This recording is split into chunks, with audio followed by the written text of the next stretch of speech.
When Maureen announced this little gathering, I thought, gee, I'll see if I can fill in some of the life before all of you adults knew him. Unfortunately, it was very mild. I was his roommate for, 15 years until I went away to boarding school. During that time, we had our own circle of friends. There was a lot of crossover, particularly at birthday parties.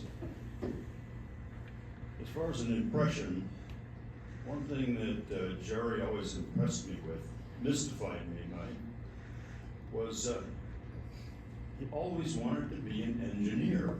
I mean, we were what, 5, 6 years old? How the heck do you know that? But he did, and he became one. So we had a very, I can't recall any sibling rivalries of any significance during that 15-year period.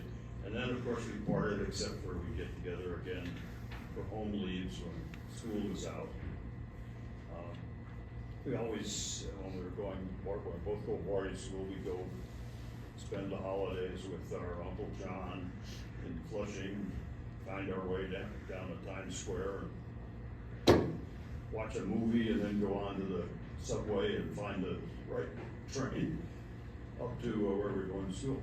In any event, so he was always more cerebral than I was. He mastered chess very early, and he and Dad used to play all the time. I don't remember who used to win most, but he was always deep into it.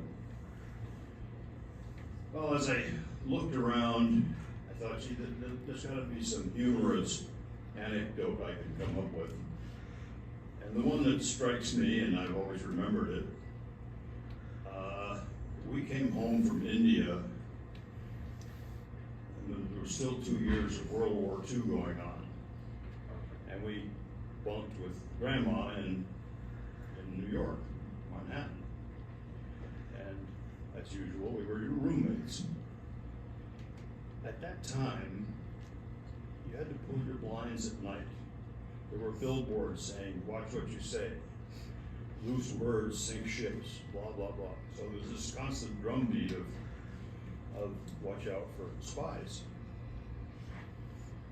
Well, before we go to bed, Jerry would look under the bed and in the closet, make sure there were no spies there.